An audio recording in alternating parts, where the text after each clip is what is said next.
Welcome back. I mentioned to you that a dictionary's values can hold any sort of data type. But what about the keys?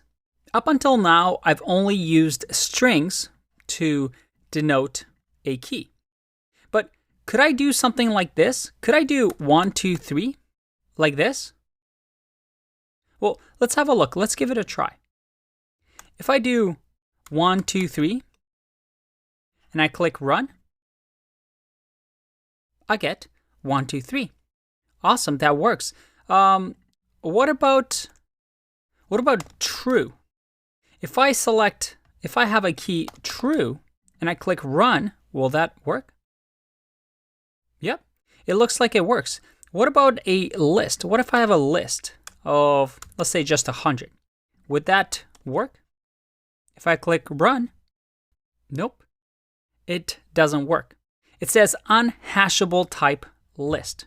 What does that mean? Dictionary keys need to have a special property. A key needs to be immutable. That is, a key cannot change.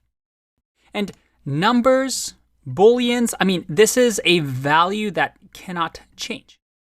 A string, if you remember, is a value that cannot change. It's immutable.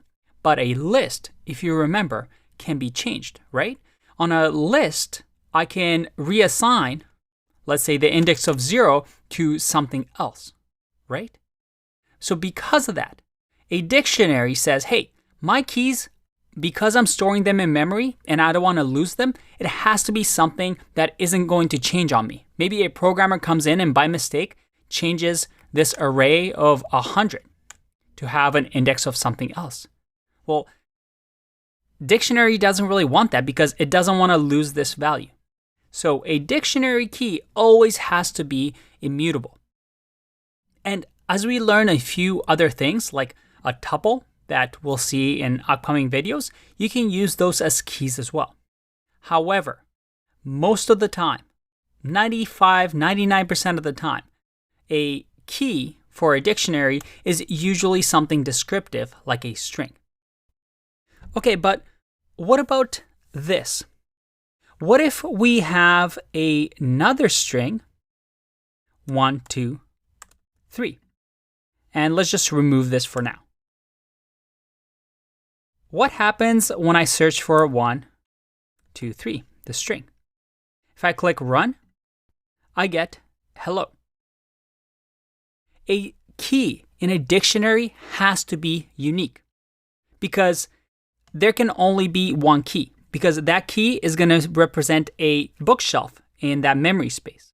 So anytime I do the same key and maybe add a value, it's going to overwrite. So this no longer exists.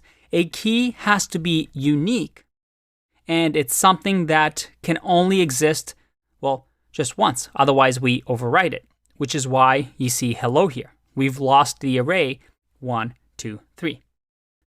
Let's explore this idea a little bit more in the next video.